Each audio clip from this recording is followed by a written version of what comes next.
નમસ્કાર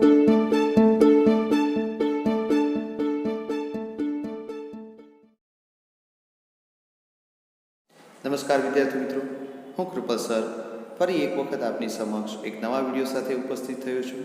આજના આ વિડીયોની અંદર આપણે unit number 1 read number 2 sunrise on Kanchenjunga written by એ ક્રિસ્ટીના આલ્બર્સની એ પોયમને સમજવાનો પ્રયત્ન કરીશું. વિદ્યાર્થી મિત્રો, title sunrise on the Kanchenjunga એ કાંચનજંગા પરનો સૂર્યોદય. તો અહીંયા ટાઇટલને પહેલાં સમજવાનો પ્રયત્ન કરીએ. ટાઇટલની અંદર એક નામ છે કાંચનજંગા. કાંચનજંગા એટલે દુનિયાનું 3જા નંબરનું હિમાલયનું સૌથી ઊંચું શિખર, અને દુનિયાનું પણ એ 3જા નંબરનું ઊંચું શિખર છે. અને ત્યાંની એ સૂર્યોદયની એ સમજ કે જે આપણે પણ ક્યારેક જિંદગીમાં અનુભવી હશે, એ પછી આપણા ઘર ઉપર અગાશીમાં જઈને કે પછી કોઈ પણ હિલ સ્ટેશન પર કે કોઈ પણ જગ્યાએ પણ જ્યારે આટલી ઊંચાઈએ એટલે કે દુનિયાના 3જા નંબરના ઊંચા શિખર એવા કાંચનજંગા પરના સૂર્યોદયની જે અનુભૂતિ અહીંયા કવિયત્રી દ્વારા આપવાનો પ્રયત્ન થયો છે, દેટ ઇઝ એબ્સ્ટ્રેક્ટ નાઉન. અહીંયા આ જે છે એ એબ્સ્ટ્રેક્ટ નાઉન કહી શકાશે. That can not be explain through words. આપણે તેને શબ્દો દ્વારા સમજાવવા માટે સક્ષમ નથી. બસ દેટ કેન બી ફેલ્ટ. એ મજા, એ મોજ અને એ સમયની એ ખુશી બસ માત્ર ને માત્ર તમારા કે કોઈ પણ વ્યક્તિના દ્વારા અનુભવી જ શકાય. તો આ શબ્દોને જે કવિયત્રીએ અહીંયા રજૂ કર્યા છે, જેના થકી એની પોતાના મનના વિચારોની, એની હૃદયની વાત પણ આપણા સુધી પહોંચાડવાનો પ્રયત્ન કર્યો છે. તો આ સમજને સમજવા માટે થઈને સૌપ્રથમ આપણે એના ગ્લોસરી ક્લિયર કરવા જરૂરી થઈ જશે. લેટ સ્ટાર્ટ રિવાઇઝિંગ ઓર ક્લિયરિંગ ગ્લોસરી ફર્સ્ટ. ગ્લોસરી આપણને અહીંયા જે આપી છે તે પ્રમાણે let see the first. Vapours. Vapours that means moisture. Moisture particles. Moisture એટલે એક પ્રકારની ભીનાશ, એક પ્રકારના ભેજ જે સવારમાં આપણને અનુભવાય છે. અર્લી મોર્નિંગ્સની વાત થઈ છે, નોટ આફ્ટર 7. અહીંયા જે વાત થઈ છે એ અર્લી મોર્નિંગ્સની વાત થઈ છે, બિટવીન 4 to 6:30. ક્લેડ. ક્લેડ એટલે કવર. એક પ્રકારનું કવર થઈ જવું, એક પ્રકારનું પીટરાઈ જવું, એક પ્રકારનું કવર કરેલું, ઢંકાયેલું. ઇટર્નલ. ઇટર્નલ એટલે શું કહી શકાય? સિમિંગલી એવરલાસ્ટિંગ. શાશ્વત કહી શકાય. આ શાશ્વત એટલે શું? તો કે અહીંયા જે પણ સમજ છે શાશ્વતની, એ સમજને તો એમ કહી શકાશે કે બસ માત્ર ને માત્ર એ અનુભવી શકાય છે. ક્યારેય ખતમ ન થનારું, ક્યારે પણ પૂર્ણ ન થનારું એવું અદ્વિતીય સમયની, જગ્યાની, સ્થળના એ સૌંદર્યની ઉલ્લેખ કરવાની જ્યારે વાત થતી હોય ત્યારે આ શબ્દને ઇટર્નલ, ઇટર્નિટીને યુટિલાઇઝ કરવામાં હંમેશા આવે છે. સ્નો, બટ ઓબ્વિયસલી હિમ. સમિત. સમિત એટલે શું છે? હિલટોપ. હિલટોપ એટલે એ ઊંચાઈ પરનું શિખર. હોરી. હોરી દેટ મીન્સ ઓલ્ડ, એન્શિયન્ટ એટલે કે જૂનું પુરાનું, પ્રાચીન કહી શકાશે. સિરીન. કામ, પીસફુલ. કામ એટલે એકદમ શાંત અને એક પ્રકારનું ગંભીર, એકદમ શાંતિ, જ્યાં આપણને કોઈ જ ડિસ્ટર્બ કરનારું નથી, જ્યાં આપણે આપણા પોતાની જાતને સમજી શકવા માટે, સમજવા માટે, જાણવા માટે, મનની શાંતિ માટે, આત્માના શાંતિ માટે થઈને પણ આપણે જે જગ્યાને પસંદ કરીએ છીએ એવી પ્રકારની હંમેશા જગ્યા જ્યાં આપણને મનની શાંતિ મળતી હોય છે, એ પ્લેસ માટે પર્ટિક્યુલર અહીંયા આટલી ઊંચાઈ પરના આ કવિના પોતાની ફિલિંગને સમજવા માટે થઈને એમને એક શબ્દ આપ્યો છે, સિરીન. દેટ મીન્સ કામ એન્ડ પીસફુલ, એકદમ શાંત. Another thing is, another word is robes. Robes એટલે છે ને એક પ્રકારનો જબ્બો થશે, કુર્તો થશે. પણ આ જબ્બો કે કુર્તો કયો, કેવા પ્રકારનો? આપણે મેરેજ ફંક્શનમાં જઈએ છીએ ત્યારે એકદમ ચમકીલા ભક્કાદાર કપડાં જે પણ પહેરીએ છીએ એ પ્રકારનું આમ કહેવાય ને કે સોનાની પરતવાળું, એ પ્રકારની ચમકવાળું, એ પ્રકારનો ઝભ્ભો, એ પ્રકારનું ઓઢણ પહેરણનો ઉલ્લેખ કર્યો છે. આગળ કહે છે ડ્યુઝ. ડ્યુઝ એટલે શું? Water droplets. ડ્યુઝ એટલે એમ કહેવાય ને કે સવારના ઝાકળ બિંદુ. Okay. Next mellow, that means moist, ફરી પાછી બાષ્પ. Okay. Moist and rich in texture એટલે સવારની જે અર્લી મોર્નિંગ્સની જે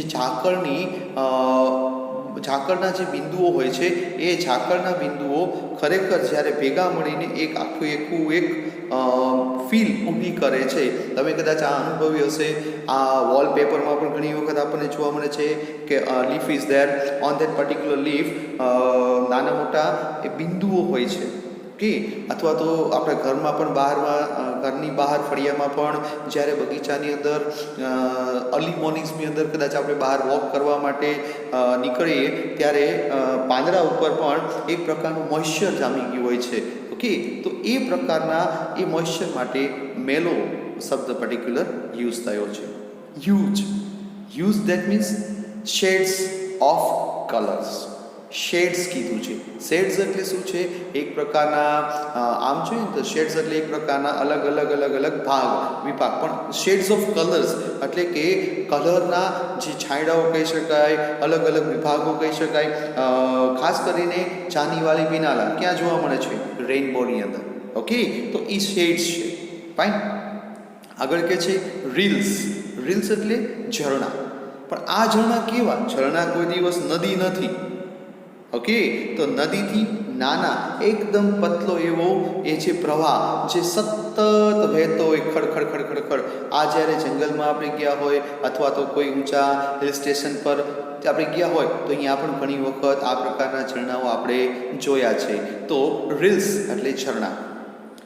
lingers, stay behind, that means stay રહેવું, બિહાઇન્ડ લાંબો સમય સુધી ટકી રહેવું.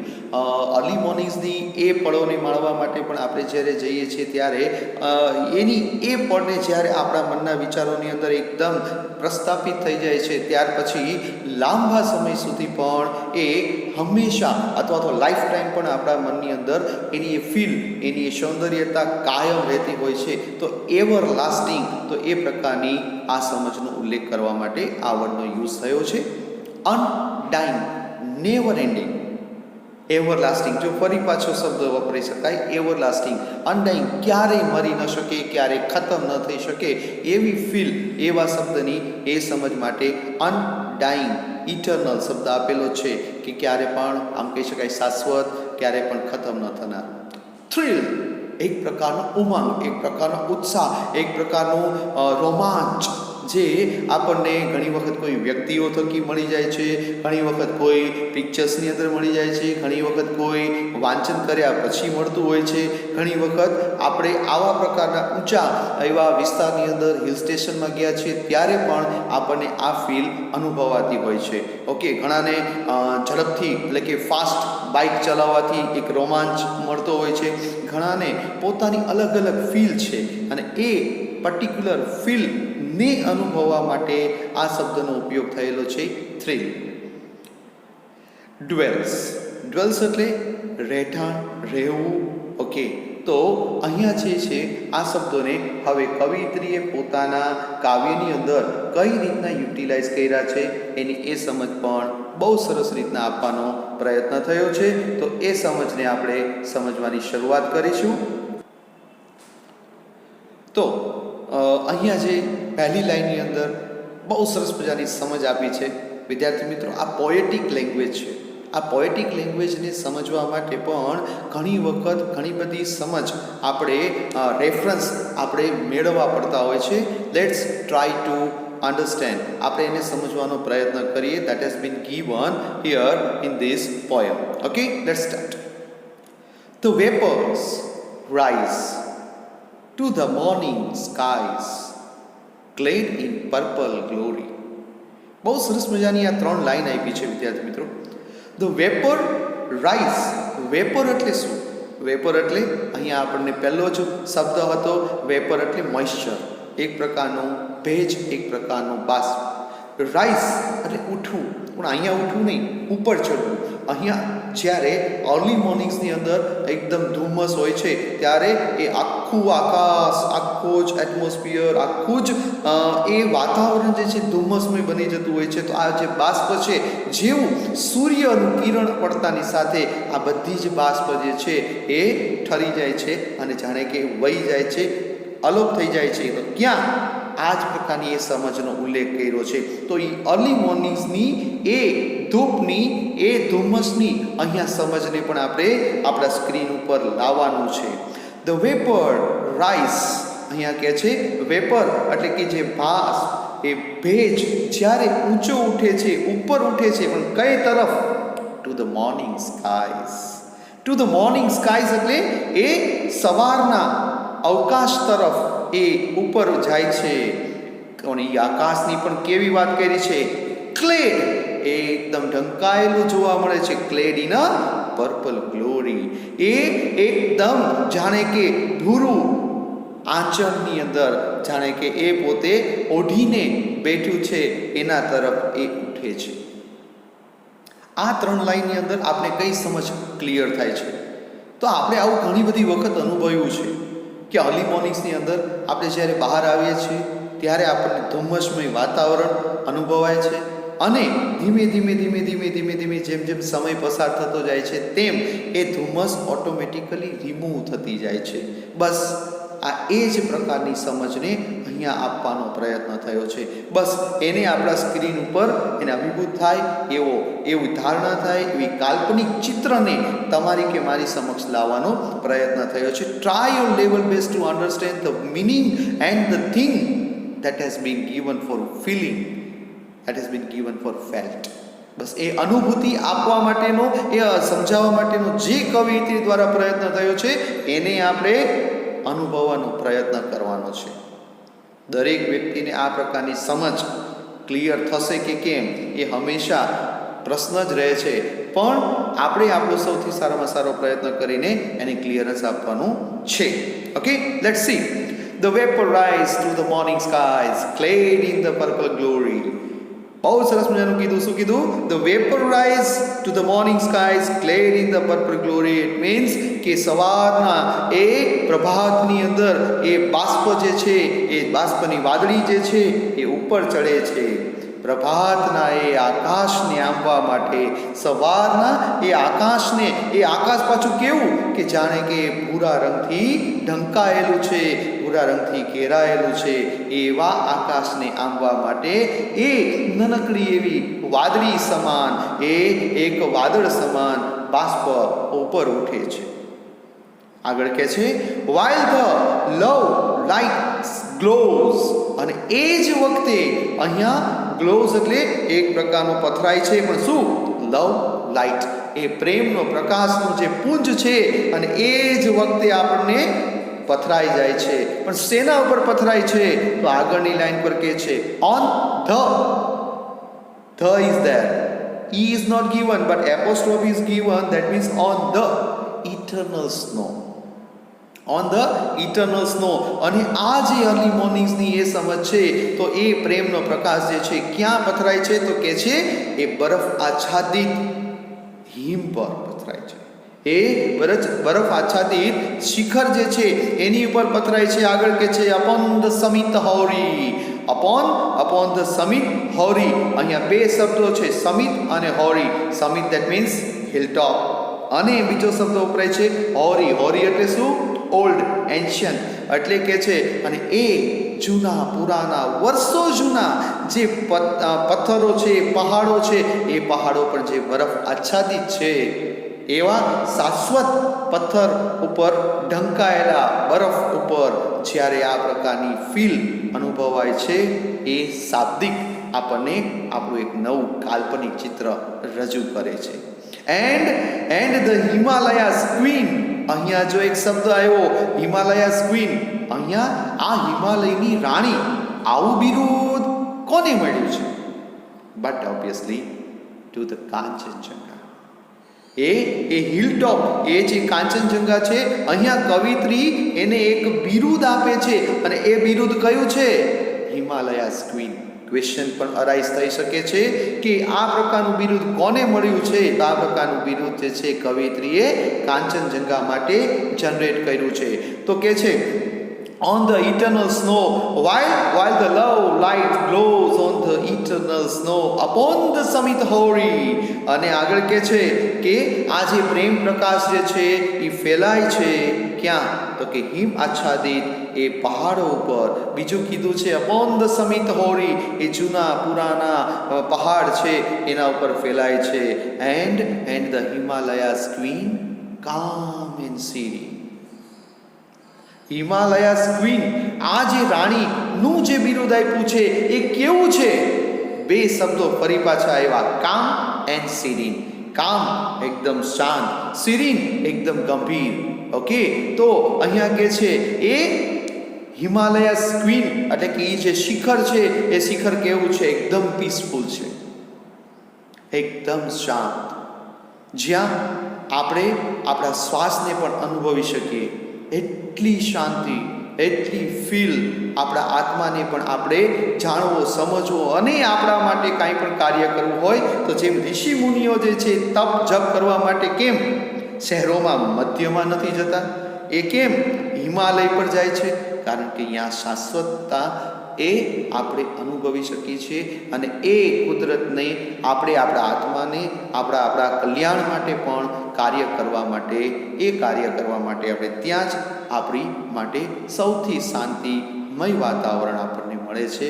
એટલા માટે લોકો કે કોઈ પણ સાધુ સાધ્વી કે સંતો મહાત્મા કે જે આત્માઓ છે એ વ્યક્તિઓ પોતે શુદ્ધ આત્માઓ પોતે ત્યાં પોતાના કલ્યાણ અર્થે હંમેશા આવા જગ્યાએ જ જતા હોય છે.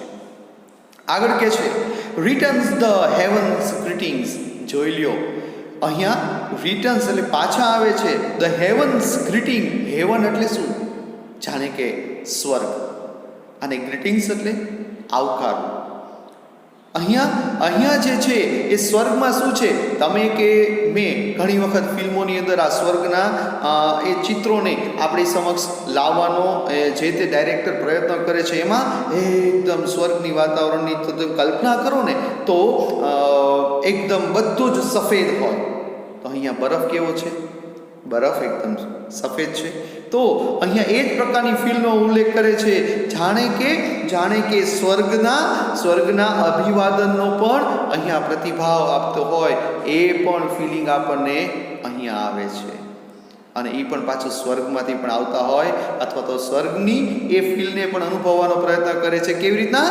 In the robes of white. Robes એટલે મેં આપણે કીધું હતું એકદમ ચમકીલા પપકાદાર કપડાં, પણ અહીંયા એકદમ શાશ્વત સફેદ રંગના જબ્બાઓની અંદર એ જાણે કે આપણને અનુભવાતી હોય એ પ્રકારની ફીલ અહીંયા આપવાનો પ્રયત્ન થયો છે. અને કહે છે બાથ ઇન ગોલ્ડન લાઇટ. અને અહીંયા જે છે એ સવારના એ મોર્નિંગની એ ફીલને પણ આપવાનો પ્રયત્ન થયો છે કે જેમ મળસ્કું દેટ મીન્સ એ સવારની પળ અને સૂર્યનું કિરણ જ્યારે પહેલું પથરાય છે ત્યારે આ બરફ પર જાણે કે એક સોનાની પરત છવાઈ જતી હોય છે.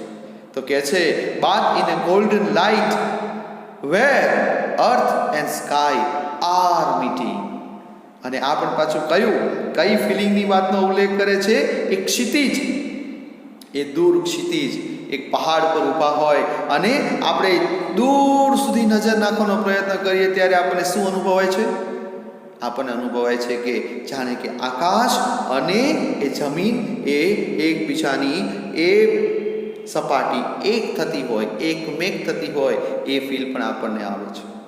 દરિયા કિનારે પણ આપણે જઈએ છીએ ઘણી વખત, તો જ્યારે પણ દરિયા કિનારે જઈએ છીએ ત્યારે દૂર સુધીની એ દ્રષ્ટિ આપણે સુધી પહોંચે છે ત્યારે આપણને એવું લાગે છે કે અહીંયા જે છે એ બંને સપાટી એટલે કે આકાશ અને એ સમુદ્રની સપાટી એક થાય છે. પણ ધારો કે અહીંયા સુધી પહોંચવાનો પ્રયત્ન કરીએ છીએ ત્યારે ત્યાંથી આગળ જઈએ. પણ બસ આ જ એ સમજને અહીંયા ક્ષિતિજના સ્વરૂપમાં પ્રયત્ન કર્યો છે સમજાવવાનો. Where the earth and skies are meeting. કે જ્યાં પૃથ્વીની એ સપાટી અને અવકાશની એ સપાટી એક થાય છે, આવું ક્યારેય શક્ય નથી, પણ છતાં પણ એ અનુભૂતિ આપણે ઘણી વખત અનુભવી છે. તો એ પણ ફીલને આપણા મનના સ્ક્રીન ઉપર પણ એને લાવવાની છે.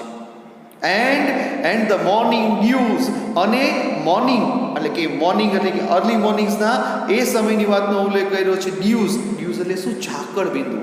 અને એ સવારના જે ઝાકળ બિંદુઓ છે એને પણ અનુભવવાનો પ્રયત્ન કરવાનું કીધું છે.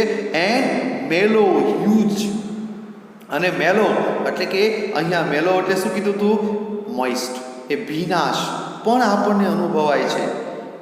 સવારની મોર્નિંગમાં બહાર આવીએ તો કાચ પર પણ એક પરત થઈ જાય છે, એ પરતને પણ આપણે ફીલ કરી શકીએ છીએ. શિયાળામાં પણ ખાસ અર્લી મોર્નિંગ્સની અંદર પણ આપણને આ વસ્તુ અનુભવાય છે. મોઇસ્ટ હંમેશા અનુભવાતી હોય છે. મેલો એનો સમાનાર્થી શબ્દ છે. ઓકે, તો મેલો દેટ મીન્સ મોઇસ્ટ. અને મોઇસ્ટ પણ પાછું કેવું કીધું? Moist and rich in texture, એટલે કે એ અહીંયા ભીની પણ કેવું કીધું છે? અહીંયા બહુ જ સ્પષ્ટ કહે છે એન્ડ મેલો હ્યુજીસ, અને એ જે સવારની ભીનાશ છે એ અનુભવાય છે. Paint Har cheeks with ferry fingers. અહીંયા પેઇન્ટ એટલે રંગવાનો ઉલ્લેખ કર્યો છે, પણ રંગવાનો નથી. અહીંયા એ ફીલ છે, એ રંગવાનું કયું છે? ફેરી.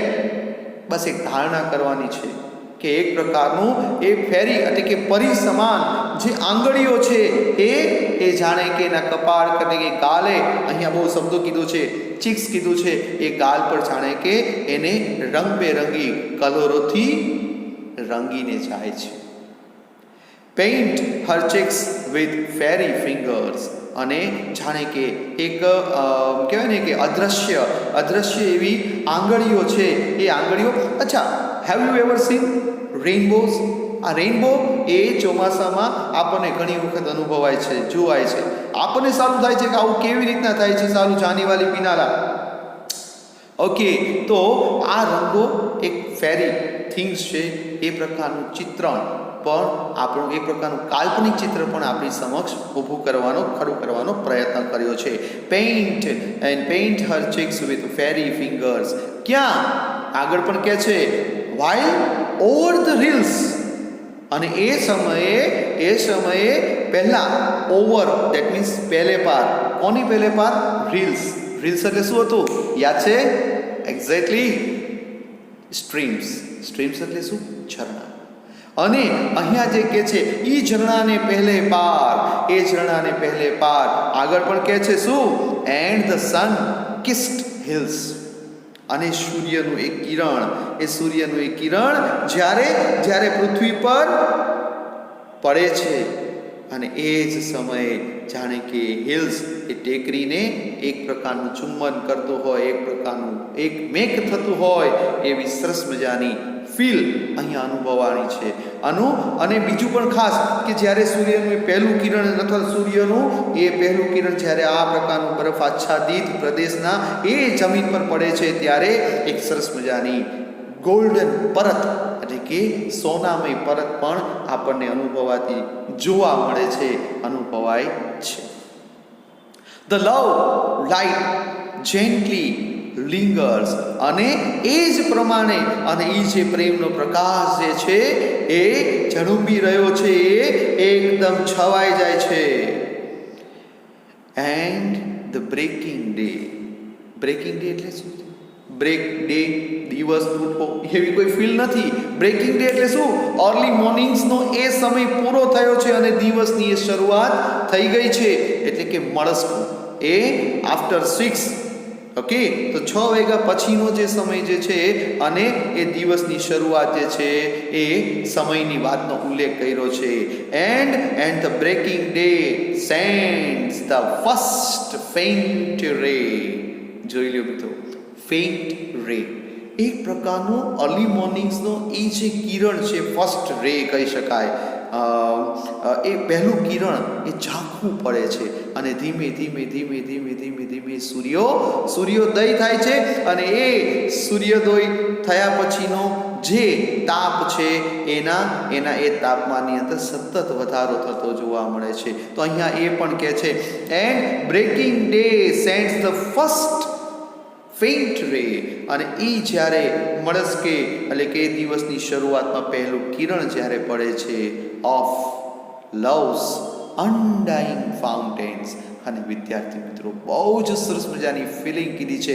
લવ્સ એટલે એ પ્રેમનો જે ફુવારો છે એ પણ ફૂટે છે. અને આપણને એ જે અર્લી મોર્નિંગ્સની મેં જે વાત કરી છે તમને એક કાલ્પનિક ચિત્ર ઊભું કરવાનો જે પ્રયત્ન હું કરી રહ્યો છું કે કવિત્રીએ પણ કર્યો છે કે અર્લી મોર્નિંગ્સનું એ પહેલું કિરણ જ્યારે બરફ આચ્છાદિત જગ્યા પર પડે છે ત્યારે એકદમ ગોલ્ડન પરત થઈ જાય છે, ને એને જોતાની સાથે આપણા મનના વિચારોની અંદર પણ એ સૌંદર્યની એ ફીલના ફુવારા પણ આપણને અનુભવાય છે. એની પણ એ સમજનો ઉલ્લેખ કરે છે. ફીલ કે while the heart feels thrills, જોયું તમે?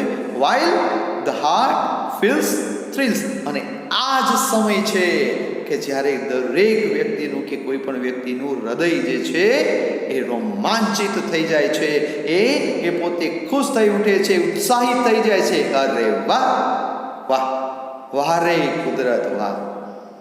તો અહીંયા એ કુદરતની એ સૌંદર્યની એ બાબતને પણ કવિએ તમારા કે મારા સુધી એ સૌંદર્યની એ સમજને સમજાવવાનો પ્રયત્ન કર્યો છે થ્રુ વર્ડ્સ.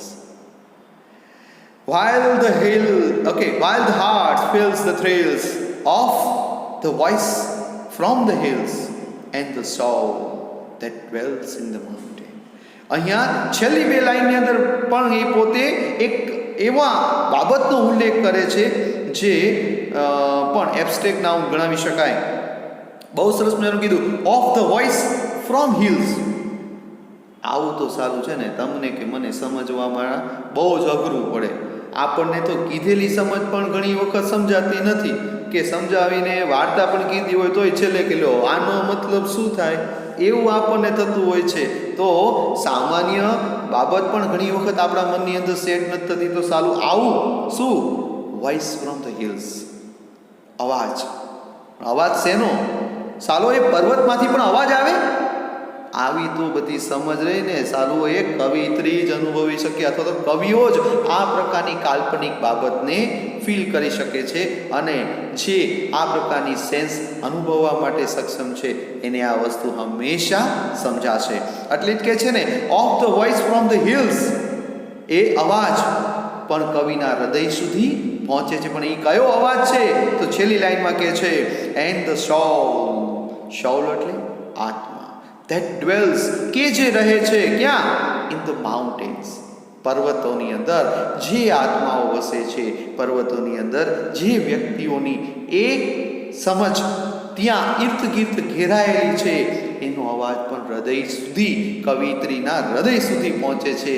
અને આ અવાજથી એ આત્મા જે છે એના વસવાટોના અવાજથી એને પણ, કવિત્રીને પણ પોતાનું હૃદય રોમાંચિત થઈ ઉઠે છે અને એમનો અવાજ પણ એને અનુભવાય છે. અહીંયા એ અવાજ એ વ્યક્તિઓનો પણ હોઈ શકે કે જે વ્યક્તિઓ ત્યાં હતા, ત્યાં છે અને કાયમ રહે છે, અને તે અવાજ પોતાના આત્માનો પણ હોઈ શકે. બસ આપણે આપણી એ સમજને સમજવાનો પ્રયત્ન કરવાનો છે કે ખરેખર આપણા આત્માની અંદર પણ એ સમજ ખરેખર જે કવિત્રીએ સમજાવવાનો પ્રયત્ન કર્યો છે એ ક્લિયર થાય છે કે કેમ.